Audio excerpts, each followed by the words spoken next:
Good evening, everyone. Welcome back to what I'm starting to dub the greatest show on Tube. We've had the greatest show on Turf, so we're going to be the greatest show on Tube. So we'll see how that catches on with everybody. Probably it's not going to catch on real well, but we're going to give it a try. Just back with another episode tonight on our Tuesday evening. We're just kind of be bouncing around a bunch of stuff tonight. We're going to be all over the place. Some NBA, some football, college football, a little bit of World Cup thrown in there. Just you name it, we're going to be on it today. This is just a general sports show. Anybody in the stream, be sure to please drop questions or comments. If you got anything you want us to talk about, we'll definitely hit on it. I'm going to be your host for the night, SEC Sean. I brought along, we got our glorious Robert from WTP for Life over here. He's going to join us tonight to get into some good discussion. What's going on over there? How you feeling tonight? I'm good, SEC Sean. Good to be here tonight on this fine Tuesday. The weather is beautiful. Sun is starting to go down, but I'm excited for this broadcast we got tonight. I'm ready to get into it. Yeah, for sure. Want to also let everybody know that's tuned in, we're going to have a poll going where the poll is going to be, I just asked, who is your number one draft pick? And you've got four options. You've got AJ Dybantsa, Darren Peterson, Cameron Boozer, or other. So I always want to leave an other spot because they only give you four options to put in. So we'll go with I went with the top three in mock drafts that you see, and then just do another. So that's going to be up and going. We're going to move it. I don't know where we're going to move it to. There, we'll move it up there. There, it's not blocking anybody's face. Maybe we should move it to block my face. I don't know, but we'll figure that out another day. So without further ado, let's see if we got anybody now. We will jump into this right now. Something we were talking about earlier today. With the Lakers season coming to an abrupt end, what should their plans be for the future with LeBron and even Bronny? What do you think their plan should be? Do you think that's a package deal? Give me your takes on that one real quick, Rob. What are you thinking about that? I definitely feel like the Los Angeles Lakers should part ways with LeBron James. I feel like you got a player who is in his early 40s, who's been in the league for quite a while. I'm not sure if Bronny James is actually going to ever become NBA material to the point where he will be a player who can get in someone's starting rotation.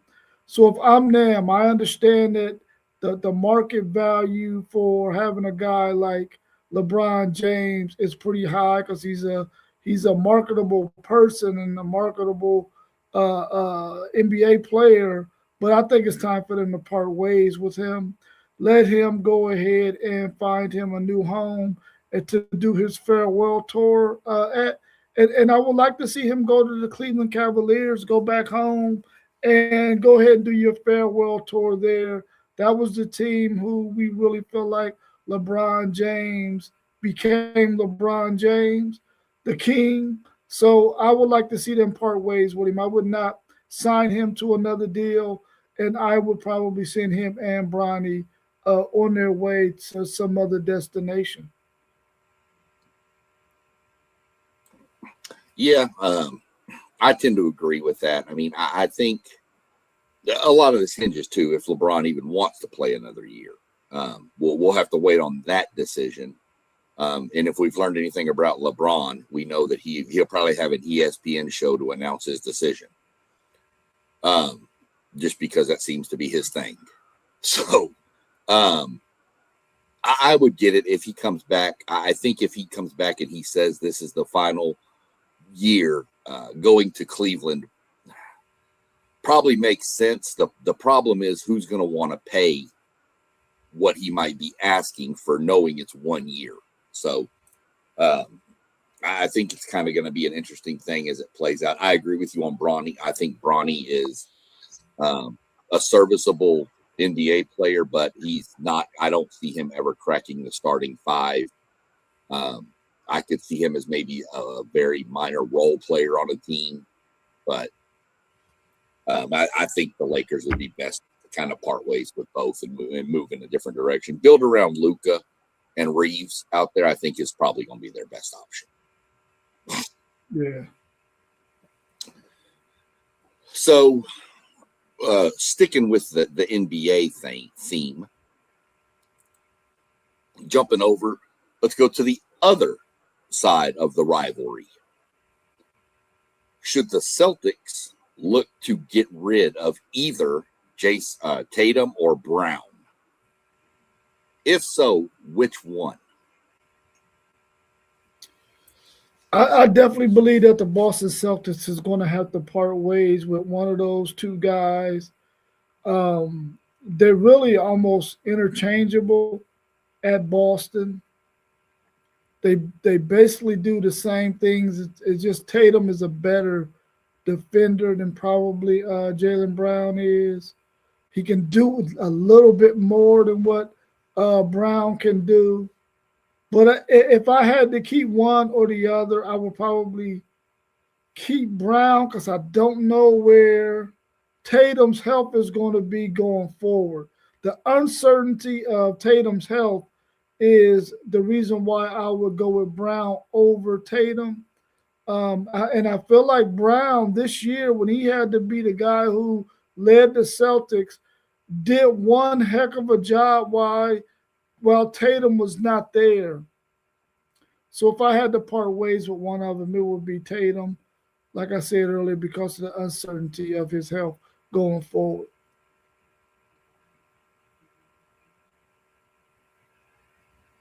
You on mute, Sean. This is where I was going with this, was pretty much the same thing you said.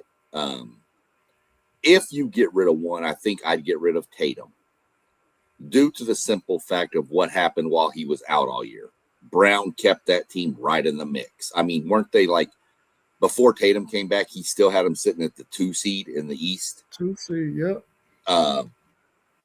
So, you know, I don't know. Maybe Boston tries to figure out how to keep it together for another year or so, see what happens.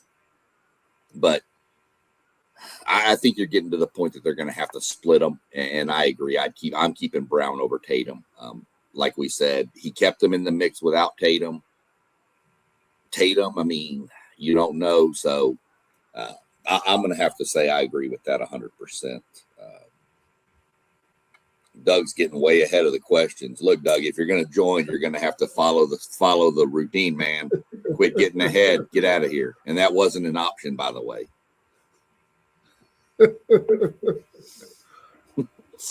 Starting to get way. Look at him. So yeah, that's really all I had going. Well, I do have another question on it, but I'm going to save that one actually because I don't even know, to be honest, how this poll thing is going to work. So we're just going to get into this one now. This is the same kind of question the poll is actually. The draft lottery was this past weekend, and the Wizards did the best job at tanking and got the number 1 overall pick. Is AJ the clear number 1, do you think? AJ, no, I don't think he's the clear number 1. I think he's definitely one of maybe 3 or 4 options for the Wizards to pick at number 1. If I had to give a percentage to the higher percentage to one of those players, I would probably think it would be Boozer, would be the one that will end up in a Wizards uniform next season. But AJ would not be a bad pick. I mean, that's a guy who could play multiple positions. His game, I think, is suited for the NBA. But I really do believe Boozer probably has the highest percentage chance of getting that number 1, being that number 1 pick to go to the Wizards. Yeah, I think I think Debanza, I mean, I'm not saying he's the clear number one. I think he's going to be the pick, but we've talked about this numerous times on other streams that this class coming out is loaded with those freshmen coming out. I mean, Boozer, the kid from Arizona, what is it, Burries? I don't know how to pronounce his name, sorry. And that's sad because they project him to go to the Mavericks, so I guess I better learn his name. You got Acuff out of Arkansas. I mean, you got all these. I don't know that there is a clear-cut number one. I think it's just what do you need, and you're going to get a solid player. Everybody probably in the draft lottery is getting somebody really solid, in my mind, based on this class of youth we have going into the draft. So, and some of the guys that have decided to return to college, like all the Florida guys, Tommy Howell and all of them are going back to Florida. So that kind of threw a wrench in a little bit too. But just kind of something I thought about, wanted to bring it up, being that, the NBA playoffs are going on and we want to go. Our buddy Doug stayed on topic this time. AJ is the guy. So we all know that Moss from Level Up Sports believes AJ is the guy too. So, I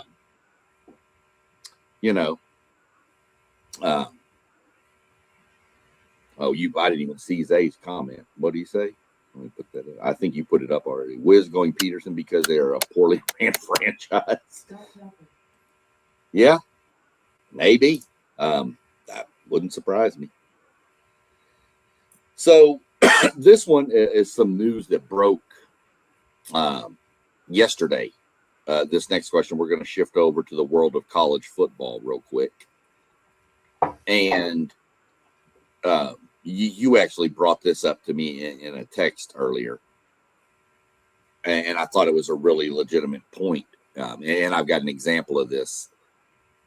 With the recent shooting of Missouri star running back Ahmad Hardy at a concert, should colleges be allowed to put something in these NIL contracts that limit off-campus or extra? I don't want to say extracurricular because that includes like athletics, but events and activities off campus that aren't, I guess, more secured by the staff or whatever. Do you think they should? I definitely think that there should be some kind of language in these NIL contracts, especially when you got guys who go home. And there's nothing wrong with going home, but if you're going to go home and go to concerts or be hanging out at parties and stuff, because you know that's going to happen, it got to be some kind of language in there that, because you're making an investment in this young man and you don't want anything to happen to them. But we know that there are people out there, and we've seen so many cases of a guy going back home or going to another city, maybe even going to another city with one of his teammates, and something happening to them. And I just feel like in the best interest of those players and in the best interest of the investment that you're making in that young person, because Ahmad Hardy is probably the key player for this Missouri team. He's considered one of the best running backs in college football, maybe even the number one running back in college football this year in 2026. There got to be some kind of language in there to protect your investment and to protect that player. I think they almost have to think about that and go in some kind of direction to see that through. Yeah, I mean, it's hard to do. There's got to be something. The example I was going to mention is, I'm a big NASCAR guy, and we've had a couple of drivers break their leg while snowboarding. One in the middle of the season, at the beginning of the season, and one last year, Brad Keselowski broke his leg while skiing. And some of the team owners, your Roger Penske's and people like that, do put in these contracts when these drivers sign these contracts You are not to do anything outside of this race car that could be deemed hazardous, because that's an investment to those people. And these athletes, these college guys wanted to get paid. They wanted all this. Well, that's part of being paid, is you have contracts, and in contracts, there's writing in there to make it, how it needs to be. I'm not saying these guys can do nothing but sit on the couch and watch football and play football and practice. I'm not saying that. But there needs to be something, I think. I don't know how you go about it legally, but there's people that are way smarter than me that could probably figure it out. Man, I feel like for your short window of getting paid in sports, you should be okay with putting yourself on the shelf while you make that money. It's just, to me, I just feel like that's common sense, that you want to protect yourself, and you're probably your family's greatest investment when you get to this level, as Ahmaad Hardy has gotten. And I don't know what his family situation is like, but I do know this: a player of that caliber is destined to make some serious money. Oh, 100%. I mean, you had said he's one of the best running backs in the country, and there's no doubt on that coming back. In fact, in the SEC, it's probably between him and Lacey, maybe even Ball down in Florida, as the best returners in that conference. Those are the three best running backs, and that are returning from last year. So, I hope the kid's okay. It sounds like he's going to make a recovery. And that's really the main thing, is it wasn't more serious than it could have been. But I agree. I think something's going to get done pretty soon, with that whole incident. Yeah, you just gave me a slight nightmare right there when you mentioned those three running backs, because Texas got to play all three of them jokers. Yeah, we get Missouri. We don't get Ole Miss. We miss Ole Miss. We miss Florida. So we get Missouri. But,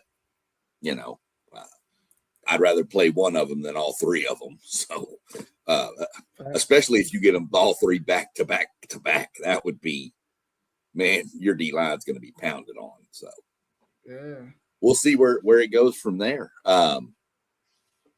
But we're going to get more into the running back stuff. It's going to be a couple weeks down the road. Just a little quick teaser for everybody. I'm going to be doing a show one Tuesday coming up in a few weeks, where we're going to rank our top 5 to 10 players at each position in college football. That should spark some pretty good conversation, I think, for us. And it might be broken up to where we do offense one week, defense the next week. So we'll figure all that out. But just a little teaser for everybody to look forward to. Something in the works. Jump back over here. Well, we're going to hold off on that. We'll get this one out of the way right now. So this is just kind of a thing I had pop into my head earlier. So, Robert, you're going to start the University of Robert. The WTP University is what you're starting. Who are you hiring as your head coach? You can have Kirby Smart or Ryan Day, or I will even give you the option to go with one other. Man, that's a really tough. Oh my God, that's a tough one. Oh man. Well, I think and I don't want to contradict myself, on an earlier show, I think on Sunday or Saturday or Sunday, I said I would start my team with Steve Sarkisian. So I gotta stick with that. I will go with somebody else, and I'll go with Steve Sarkisian, because of what I said on that day. Offensively, man, I know that the offense is going to be good as long as the talent is on that team. You always see a really good offensive productive team under Steve Sarkisian, as long as that offensive line is there and they got the pieces in the skill positions, you know that offense is going to be lights out. But man, it's hard to go against Kirby Smart and a really good freaking defense, bro. Because you know that defense is going to be lights out. And we know how important defense is. Because when you go and look at the last few national champions, the reason why they were national champions because they didn't give up a lot of points. They were in the low teens in amount of points given up each game. So I want to say Kirby Smart, but I don't want to contradict myself and not go with Steve Sarkisian. So I'm going to go with Steve Sarkisian. I don't blame you. I know exactly you. It was Sunday show when we were doing our preview because I said I would want Mike Elko because of what he's done for the culture change at Texas A&M. However, with this question, I would take Kirby, and my reasoning would be he's got the titles, obviously, so he knows how to win, and he's done it for a long period of time through different genres, so to say. He did it in the quote unquote before NIL era, and he did doing it in the NIL. Now he hasn't won the title with the whole NIL era, but they've been at the top up there near the top almost every year. So being able to go across different eras of college football, I think, and the sustained success he's had there. And we mentioned it on Sunday. I think you mentioned it that, Kirby's coaching tree is growing pretty wide. It's getting a lot of branches on it. Those guys are getting jobs pretty quick elsewhere. So I would lean Kirby Smart if I wasn't going to take Mike Elko. I was just kind of curious because Ryan Day, it's nothing against Ryan Day. He's a hell of a coach. He just doesn't. I think Kirby Smart, and that's the reason I use Ryan Day, because I think Ryan Day has done it in a shorter span, while Kirby's has been more over time. That's why I kind of threw those in, because I figured they would be a good contradiction of each other. Yeah, those Georgia teams before Kirby got there, they were good football teams, but they weren't national championship caliber teams. He had to build them into a national championship caliber team where we all on this show, we joke, and a lot of people really across the country joke about the fact that Ryan Day started off on third base. So, but Ohio State was already a championship caliber a team before he took them over. So I would definitely go with Kirby for that reason too. If I had to pick between Ryan Day and Kirby Smart, because we've seen him take Georgia from being a good football team, but not a great football team, to being a great football program and a championship caliber program. Yeah, 100% on that. Georgia was, 9-3 every year. That's kind of where they hung around right there.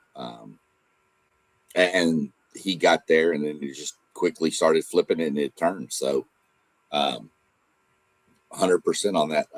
Pretty good. I don't think you can go wrong with either one of them, to be honest. I could probably have listed 20 coaches, and we could probably make a case for all of them, to be honest. Right. So, Poe, I guess that's Poe in the chat, right? Yeah. Kirby. He even said Kirby. So, and I wasn't trying to, I should have justified, I wasn't trying to make post game mad when he rewatches this by not mentioning Marcus Freeman, because I think Marcus Freeman's a hell of a coach too. Yeah, me too. So don't get mad at me post game. Up here, we had this show last night with actually we're going to stick with college football. I forgot I had two more in there. If Colorado doesn't make a bowl game this year, should they move on from the Deion experiment? I don't know that there's a case where Colorado can move on from Deion Sanders, because we already know what Colorado was before Deion Sanders got there. And I think Colorado has to understand that this is all about being a marketable brand, and Deion Sanders makes Colorado a marketable brand being there. So right now they should only be really concerned with how much dollars and cents we can bring into this university, because you're not going to go out there and get a better coach simply because it's Colorado. So as long as Deion Sanders is there, you're going to be a marketable program, and eventually he'll be able to get some of the coordinators and position coaches that can take him to where he's possibly playing for Big 12 championships and possibly making it to the college football playoffs. Winning a national, I don't think that's going to be in Colorado's cards, but definitely being able to win the Big 12 is possible for him. But I can't see them ever even considering going away from Deion Sanders, because they're never going to be a program that's going to be championship caliber, in my opinion. I just don't think they have the resources to do so. Well, I mean, they do have a national championship. Of course, it was from like 1990, but they still got one. Deion's buyout somewhere in the 50 million range. I don't think that's something Colorado has laying around like some of the other schools we all talked about before. Could they get it? I'm sure they could, but I think, well, marketable, yes, for 100%. He put Colorado kind of back on the map, and especially that year when he had Shedeur and Travis there. But he's not getting the type of recruits it's going to take, especially when you've got Texas Tech throwing money left and right through this portal. That's going to make it tough. BYU's got money out there. So I'm looking at it thinking if they have like a 3-7, 3-9 year, I think you almost have to kind of start getting the strings ready to cut there, because it's just not going to get much better. And I don't want this to be part of the discussion, but you've got to factor in the health issues he's been having here lately. That's got to play some sort of part in it. And I really hope it doesn't, but I mean, he missed a lot of time last year. And even parts of this, spring and all that stuff. So I don't know. I don't know that they move on if it's this year, but I think in the next 2 years, if he can't get it figured out and they can't start making bowl games, I think Colorado's going to have no choice but to move on. But I do agree with you that Colorado should be happy with the marketability he brought them, because it's not going to be a powerhouse program. Yeah, if they do move on from him, though, it'll be in his best interest.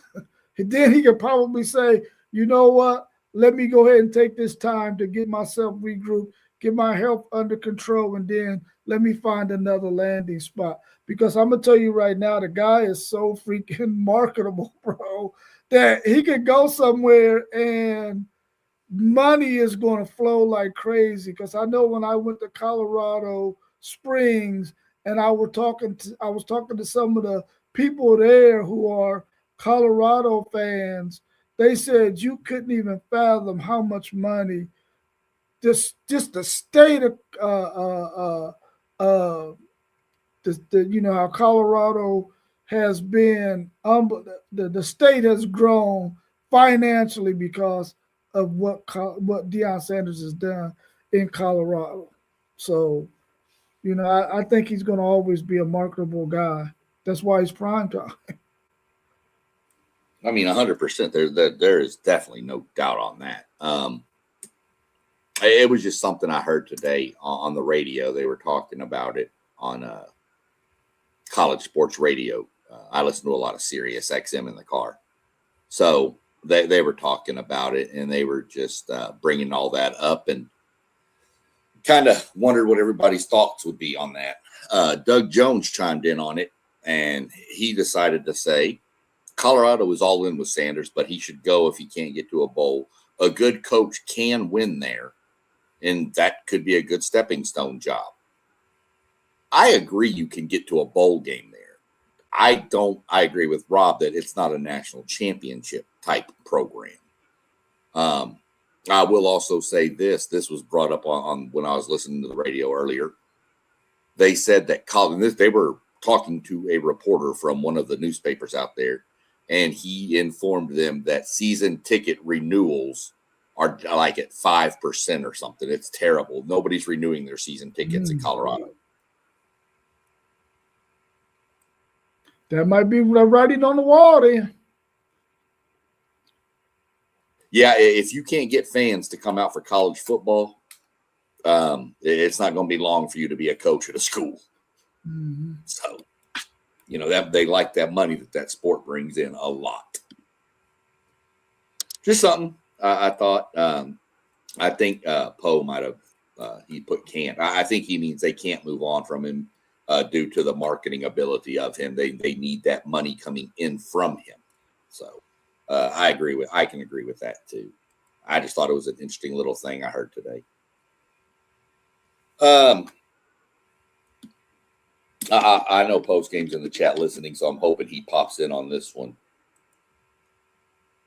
Will Notre Dame with 2 losses be a college football playoff team? Because they have that rule now where if they're in the top 12, they're automatically in, right? So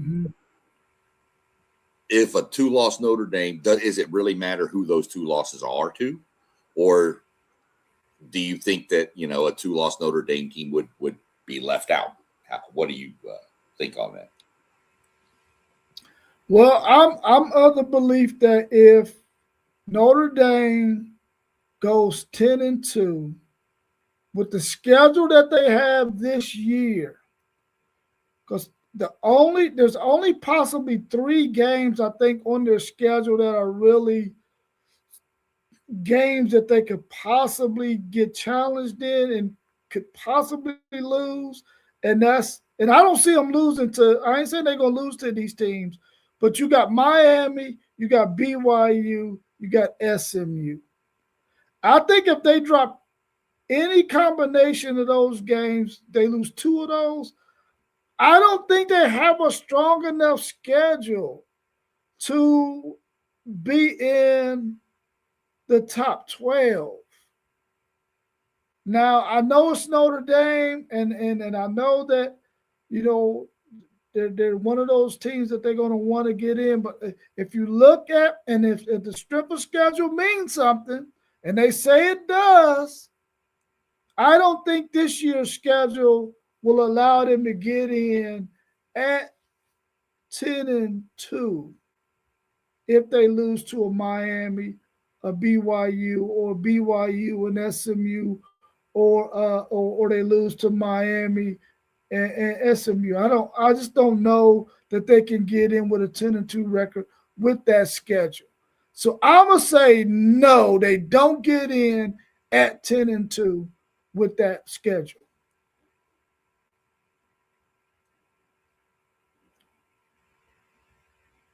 He said 10-2 didn't get it done last season, so we got to go 11-1 or undefeated. No, and then Doug popped in, and Notre Dame is gold with 2 losses with a strong schedule. That's the problem, is people are going to look at the schedule. I'll run through their schedule real fast. They open with Wisconsin. They play Rice, Michigan State, Purdue, North Carolina, Stanford, BYU, Navy, Miami, Boston College, SMU, and Syracuse. So you can drop the Miami game, I think. I think if you go that, there's your one. I think if you lose, especially because if you lose to SMU because that's in South Bend, that could be a problem. BYU, you're at least on the road. And a lot's going to depend on what. Those 2 teams are both, supposed to be pretty good teams this year. Not maybe national title contenders, but they're supposed to be really good teams. I think a 10-2 Notre Dame can get in based on who the losses are to. As long as it's Miami in one of those, fine. If they drop 3 games, obviously there's no chance. So, but again, if they lose to BYU and SMU, but they beat Miami, that's a schedule boosting too. So I think that one's going to be pretty interesting how it shakes out based on the schedule. And we're months and months away from all this coming up. So just kind of interesting. And a lot of it was based on because of last year where we had that whole, is it Bama? Is it Notre Dame? Is it Texas? Is it, whatever. And it just so happened to fall that the ACC went into a nosedive and nobody could figure out who to win the conference. And they jumped Miami in. So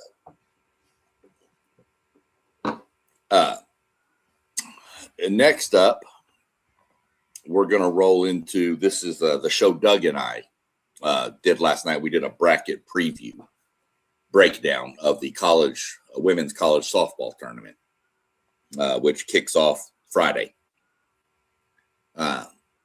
So with the start of the tournament, I'm going to give you your choices. You can have the number 1 seed Alabama, the number 2 seed Texas, the 3 seed Oklahoma, or you can have anybody else in the field. Are you taking one of those, or are you taking the field? Man, I'm taking one of those all day, man. One of them 3 is going to freaking win this freaking national championship. Now, I will say this, though, SEC Sean. I will say this.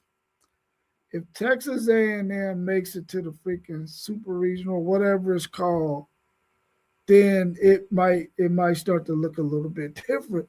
But I do like that Texas Tech team and what they got too. But I'm going with one of these 3, the Alabama, Texas, or Oklahoma will win this thing, man. But there are some really good teams that are still out there in that field that could – you just know how it can go, man. When it comes to baseball and softball, it could go and get ugly, man, and somebody gets popped. But I'm going to go with one of those 3 to win it all. Hopefully it's Texas back-to-back.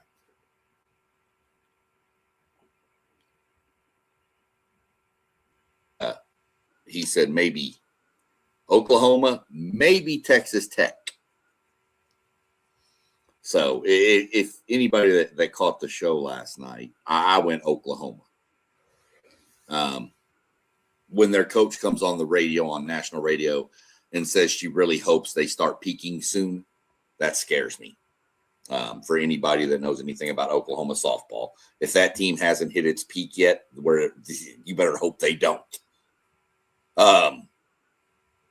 But I went with Oklahoma to win it all. I don't even have Texas A&M winning their regional, by the way. I have A&M getting beat by Arizona State. Mm-hmm. That's just how I have it. And to be honest with you, Alabama better be on point because they're in a pretty tough region for the number 1 seed with that Belmont team. That Belmont's got that pitcher, Maya Johnson, who congrats to her. I found this out today. Not only is she the best pitcher ERA-wise and all this, she's also battled back from lupus to come back and pitch this year. So shout out to her for that. But Tennessee, man, y'all better watch that girl that pitches from Tennessee. She throws 78 miles an hour, which is equivalent to 106 in baseball. So it's going to be interesting. But I think the question was posed, I think this is another one we talked about, was it, would you take Alabama or the field? I felt like that was narrow too much to go one team versus 64. So I figured, let me throw the top 3 overall national seeds in one and see who will take that. But I think most people would take Oklahoma, Texas, Alabama. UCLA is really good. And Nebraska is super good. Yeah. So that's actually my 8 teams that I have making it to the Women's World Series are all SEC and Big Ten schools. So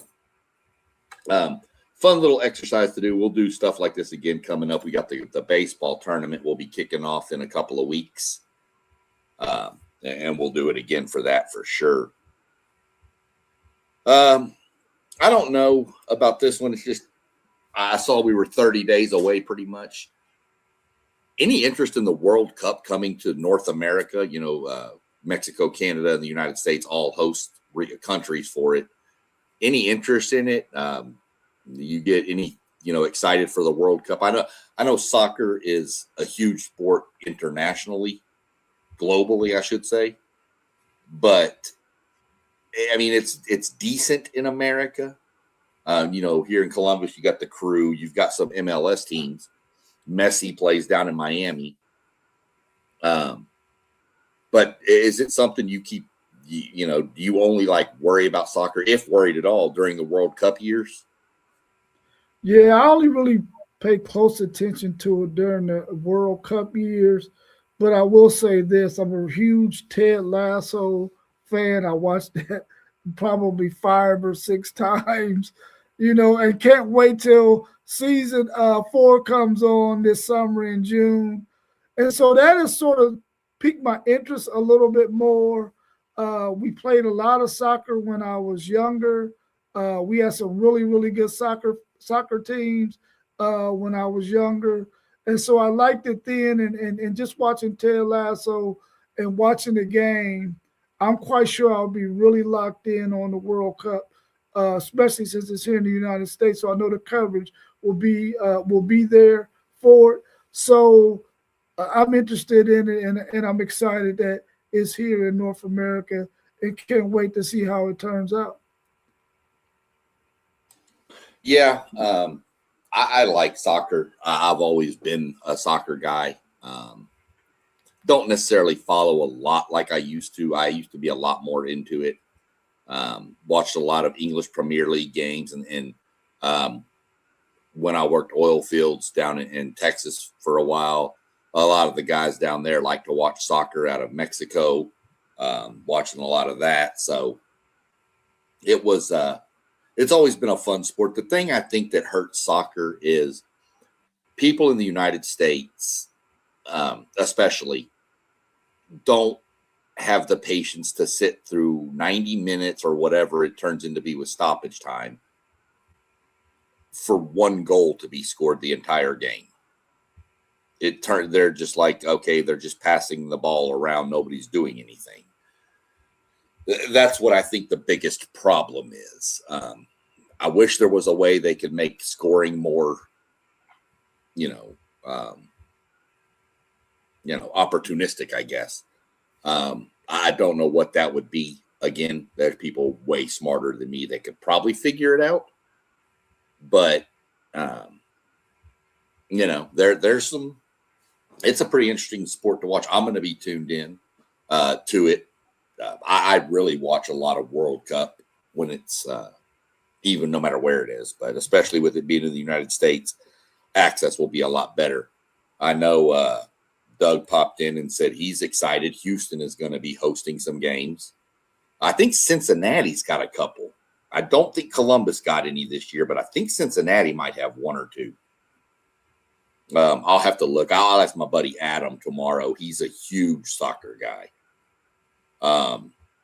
He can name you players off like the Netherlands and stuff. So I'll ask him tomorrow about that. I only watch World Cup and Olympics for soccer as Doug also. And that's kind of what I get at. I like the men's national team. I like the women's national team. But, it's just neat, I think, to see it here. So we'll see how it plays out. We've been going about 45 minutes here. I don't know if you guys, I don't see anybody else in the comments. I don't know if you've got anything else you want to bring up, anything pique your interest. Well, yeah, the people that's out there in the chat, can y'all see that poll? Can y'all see that clearly? Has anybody had a chance to interact on it yet? We put a poll up. SEC Shot, could you read off what that poll says? Well, I mean, I can bring it up on the little thing on the side. I don't know if it's in the comments. I don't know if they can see it in the comments. But I can bring it up over here under the little tab on the right-hand side of our screen. Mm-hmm. And it, it doesn't look like anybody's voted on anything. That's why I'm trying to figure out how this works. This is something we're playing with, y'all. So bear with us. We're going to have to do some more digging into how it works. But I mean, I've got it up on the screen. It doesn't. Let me see. Parlay Poe said he can see it. Are you able to vote on there, Parlay Poe? Yeah, he just voted. You just voted for AJ Dybantsa, I'm assuming. Okay, cool. Yeah, so he voted for AJ. So we know it works. I just, this is going to be something fun. We need to try to come up with a poll almost every day if we can come up with one for a show, just to kind of get some more interaction from people and give people a chance to vote. And then at the end of the show, we can run down the results. Doug, can you see it? Can you vote? Can you vote for somebody besides AJ?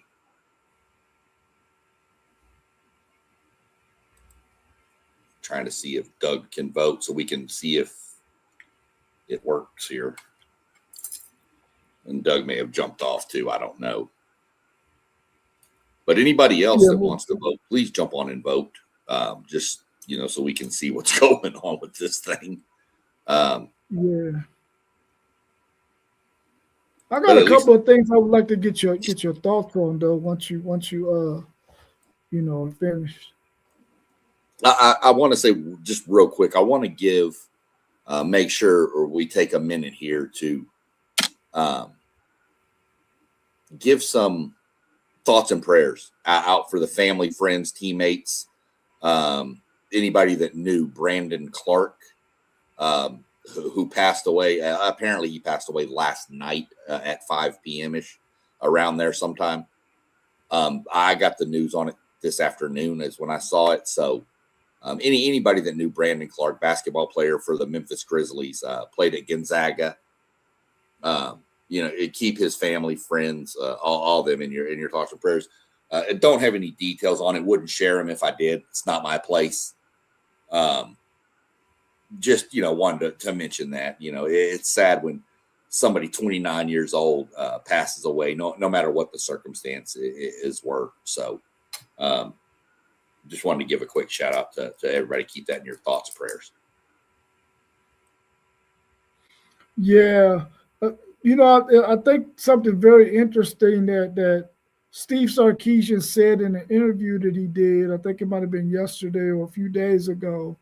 And he was saying that he feels like all of this going back and forth about 16 teams, 24 teams is a little bit too much. Let's just take the conference champions, and because they're probably the 4 best teams in the country, and just have them play for, in the college football playoffs. Now, we all know that that's probably not the best formula, because we just watched a Miami team who did not win the ACC make it all the way to the national championship game, right?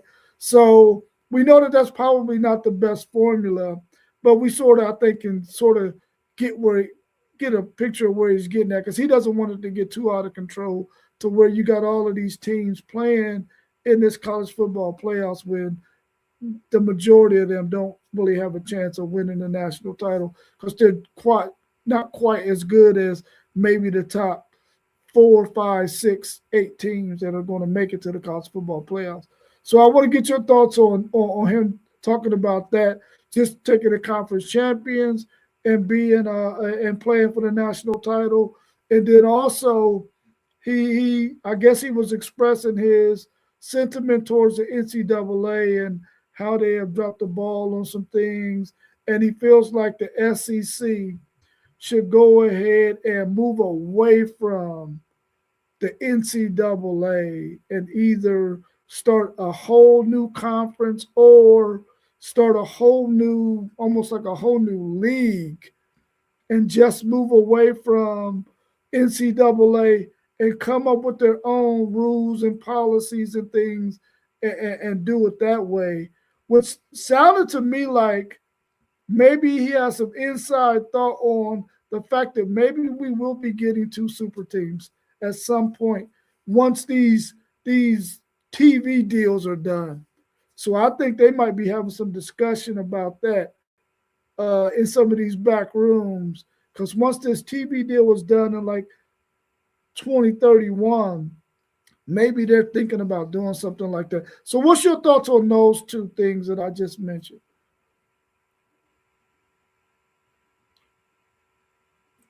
Hit the wrong button.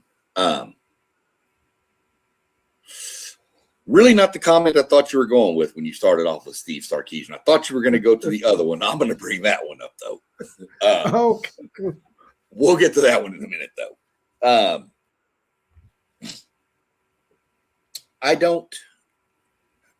I see his point. It'll never happen. There's too much money involved with 12 teams. We all know this. 4 teams is not a good idea. I don't like the conference champions at all. Because a lot of times your runner up in the SEC or Big Ten is going to be better than the ACC champion. And that's no knock at the ACC with Florida State and Miami. I know Miami went to the title, but Miami didn't win the ACC. Duke did. And you can't tell me that an Ohio State team wouldn't have beat Duke. So, and then you also throw in the mix what happened. Notre Dame would be forced to join a conference then, if you really think about it, without them being in a conference. So that'll never happen. Do I want it to expand to 24? No. I don't want it to expand to 16. I'll take 16 if we go there, if they adjust the way the calendar works, because it's not functioning right now. It's not right. There is no way that these coaches should have A, 20, 30 days off between a game. B, a coach is not only, hey, we got to prep for, Miami, but I got to hit the portal and go get these 7 guys because we're going to lose these 7 guys. Something needs to go away. I get rid of the early signing period in December. I go back to one signing period, put it back like it used to be in February, leave it there. That's my take on it. But that's, again, going to have to be discussed. But the calendar has to be fixed if you're going to expand, because we can't keep playing till end of January, guys. This is getting, out of hand. It's an NFL season is what it is. And granted, I know they're paid like NFL players, but that's not the point.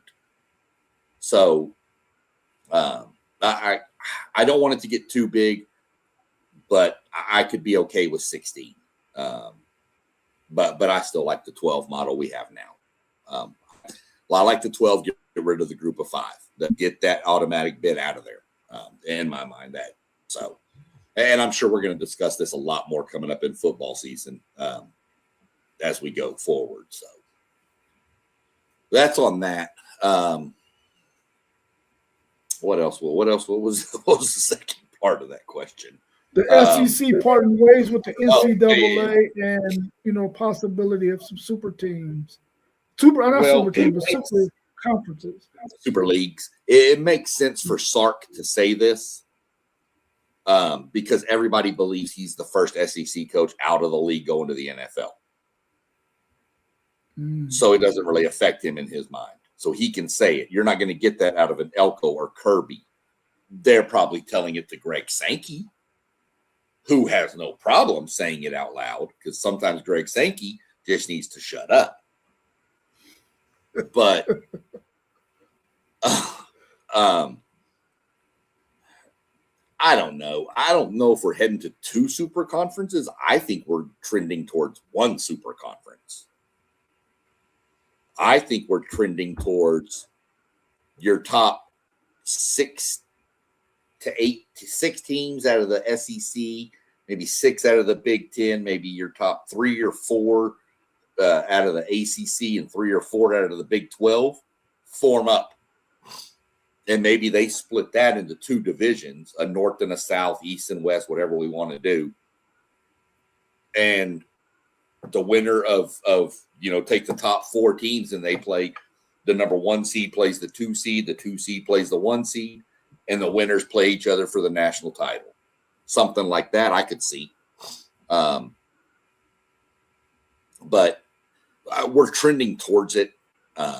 The media rights deals are going to be a big thing, but I think that's been proven that these schools in the Big Ten and SEC especially would have no problem just cutting a check to pay off the media rights. And then turn around and get media rights for the super conference games that they're going to charge even more for, because now you're getting blue on blue. You're getting Ohio State, Michigan. You're getting Ohio State, Penn State. You're not getting Ohio State, Rutgers. You're not getting Texas, Kentucky. You're not getting these, low-level football programs versus the blue bloods. You're getting blue blood on blue blood. You're getting best of the best every single week and multiple matchups every single week, not just one. So I think the media rights are going to go astronomical. And as much as I hate to say it, it's probably going to go straight streaming at that point. It's going to be on some sort of streaming service, which, whatever. It's a drug and we're all addicted. So we're all going to be standing in line trying to figure out what we can sell or pawn to get the streaming service for that weekend's games. We all know we're going to do it. The pawn shops will be over full of stuff. So that's how I feel about it. I think we're leaning towards it. I don't think we're going to go to 2 super conferences. I think we're going to go to 1, and probably somewhere around 24 teams. And you're going to just have a battle royal every weekend until you figure out how to win, who the winner is. That's interesting. Yeah, this is going to get more interesting. Because the 2 power brokers here, the SEC and the Big Ten, can't figure out who's right and who's wrong. Nobody wants to give an inch. Greg Sankey is the SEC is the greatest conference in the world. The Big Ten commissioner, pardon me, I don't remember his name. He thinks the Big Ten's the best conference in the world. So they want this, we want this, they want it. It's just a lot of he said, she said. I don't know who's going to run a super conference as the commissioner. I really don't know, because I don't think that they could agree on who it should be. But that'll all be done later. We'll figure it out from there. But we'll have to wait and see. It's an interesting concept. I think we're trending towards it. I just don't know when. But I know you saw. There's been so much stuff going back and forth for some reason with these SEC schools this week, man. We're not even at media days, and we're just ripping each other apart. You've got Lane Kiffin throwing shots at Ole Miss. I'm not going to get into them. You can look it up yourself if you want. You've got Golding throwing shots at people. You got John Summerall, who's new to the league, throwing shots at Steve Sarkisian. Telling him because he was an assistant at Ole Miss. But to go into that art, Steve Sarkisian made the comment that when you come to the University of Texas, no matter how close you are to graduation, your credits go back to 50%. And you have to earn your degree from Texas. And he mentioned if you want to get a quick, pretty much, I'm going to paraphrase his quote. Pretty much, if you want a quick, easy degree, go get you a degree in basket weaving from Ole Miss. And then John Summerall, who comes in, who was an assistant at Ole Miss before, said, well, it's cool. At least I coached at a program that you can get a top 10 degree in basket weaving from. So media days ought to be fun in the SEC. Be sure you have the SEC network and keep it recording and locked in, because I don't know what's going to go on there.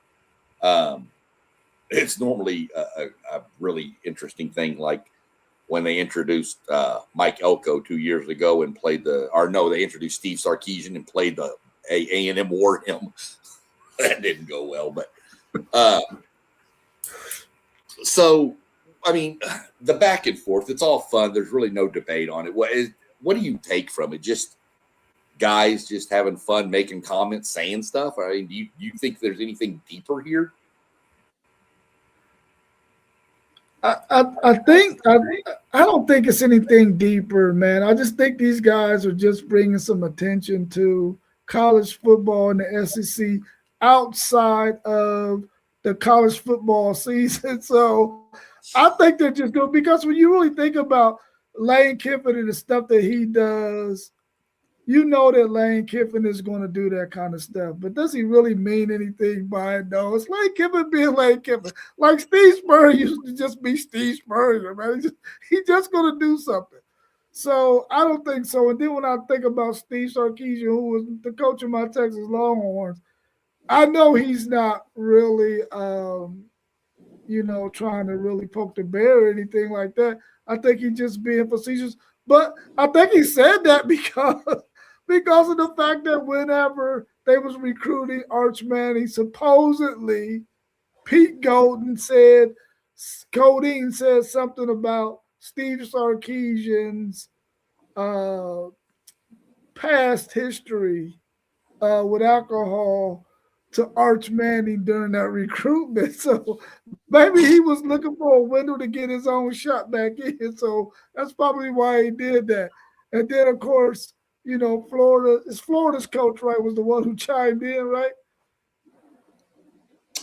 Summerall, I believe he went to Florida. Yeah, from Tulane. He went to Florida. Yeah, so of course, if you were there at Ole Miss, of course you're gonna have something to say too. So I think it's just all in good humor, man, and them just bringing some more exposure to, I guess, the SEC. I don't take it like it's something personal between any of them coaches, because I'm quite sure behind closed doors they all trading secrets. Yeah, I mean, they're all. I think it's tongue-in-cheek fun. I think they're poking the bear a little bit, but I don't think Sarkisian means it in a way that it's going to be construed, which it has been. I've seen stuff to where he's saying that Ole Miss isn't a reputable. He's not trying to say they're not a reputable school and getting a degree from there is no good. Obviously, a degree from the University of Texas is probably looked upon a little different than most other universities. A degree from A&M, a degree from Notre Dame, Ohio State. These are looked upon differently than some of the others. But I don't think Sark is out there saying Ole Miss is a terrible university and you only go there if you don't want to put in work in the classroom. I don't think that's what he's saying. I think he made a comment to rebuttal Golding's thing. And then, Summerall, of course, jumped in and chimed in, which is funny that he's the first-year coach in the SEC and he's already starting to throw jabs. I want to tell him, brother, you might want to back down a little bit. You might want to win a few games before you start that. So, every day is something different in that conference, man. I'm telling you, I don't know anymore. But it's all fun. I thought it was pretty funny myself. Basket weaving. My dad used to tell me I was going to be good for a degree in underwater basket weaving. That's what he told me. Yeah, I told him it wasn't even true because I didn't like holding my breath that long. So, I mean, I don't know. Just kind of funny story. So, I don't really have much else. It's just kind of we're in that weird time of sports to where we're kind of, if you're not big into college softball and baseball, I know the NBA playoffs are going on and you've got baseball season, but nobody really gets into baseball too much if you're going to follow pro baseball till after the All-Star break, at least, when you kind of start seeing how your teams are doing. And the NHL is kind of still one of those sports. I watch a lot of it, but it's just we're kind of in that weird mode of sports where you just got to kind of find things to talk about. So I just, it was a good idea just to throw together a random, wide open smorgasbord of whatever we wanted to talk about tonight, and just let it kind of go from there. I'm trying to see, did we get any more? Nope, still only one vote on our poll. At least we have a vote on our poll. I guess that's better. At least we know it's working. Yeah. How it works, don't know, but it worked. So if you don't have any other topics you want to hit on or anything else, we'll go ahead and we'll let you plug all the socials and medias and all of that good stuff, and then we'll go ahead and shut her down for the evening. All right, man. We appreciate everybody for tuning in to our Tuesday night sports talk. Make sure that you check out all of our channels. Scrolling down there at the bottom inside that highlighted purple, that's everyone who comes on and presents some kind of content on our shows. Please go and subscribe to each individual channel, because we all, even though we come on as WTP Sports Dudes, we all have our own individual channel, and we would love for you to subscribe and support us on our individual platforms. So please do that. Also, check us out on Patreon and Spotify at WTP Sports Dudes 2026. If you're just in your car rolling, check us out so you can hear the audio. And also, if you want to read some of our content on our website, you can go to WTPSportsDudes.com. Please go check us out there so that way you can respond and send us an email responding to some of the topics that we got and some of the questions that we got in our website. Also, if there's something that you want us to talk about on our website, please give us that information, and we'll be glad to do an article on that as well. So thank you for tuning in and enjoying our show, and hopefully we'll see you again soon. 100%, everyone. And I'll throw this out there because sometimes it's kind of hard to search on Spotify for the podcast. But if you open up Spotify and you click on podcast under search and type in WTP Sports Dudes 2026, the logo should be like a little picture of a bunch of different sports, I believe is what I used for the logo. You can find it. All these get processed over to Spotify after the show. After it's done, I go in and I move over to Patreon and put it onto Spotify through Patreon. You can find all of the comments on there. You can even go through Patreon and there's a link that'll take you right to Spotify and take you right to it. So you can go that way too. There's Anthony Manzano, our buddy. He popped in. Caught us right at the tail end tonight, Anthony. Hope to catch you coming up. Well, you've always got some good, insightful takes from Miami down there, big hurricane guy down there. What do you say real quick? He feels the NBA screwed Miami. Charlotte knew that Scary Terry was going to get investigated by the FBI for gambling, yet they didn't tell Miami before the trade. Well, possibly. I haven't followed that case well enough to keep up with it. Those gambling cases kind of just flooded my mind, and I just kind of put them all to the back burner because it's all we heard about for so long. So, but most definitely enjoy your content and your input with your Hurricanes and some of the ACC stuff down there. So most definitely look forward to you jumping back in as we creep towards football season a little more. But other than that, I'm going to jump out of here. We're going to jump out, call it a night. Like he said, go like, subscribe, hit the notification bell too on each of the pages, and you'll know when we're going live. We try to go every day, but you don't want to miss an episode because, again, this is fixing to be the greatest show on Tube. So other than that, Rob, I appreciate you jumping in with us. Pretty good back and forth little banter there, and go have a good rest of your evening, and we will catch up again later on. So as we always tell everybody, we'll We're leaving the building. Where we was in the building is what with T1. We was in the building. Now we're out of the building. No, you got to gig them. You got to gig them, brother. You can't be doing that. All right. Peace. All right. Peace.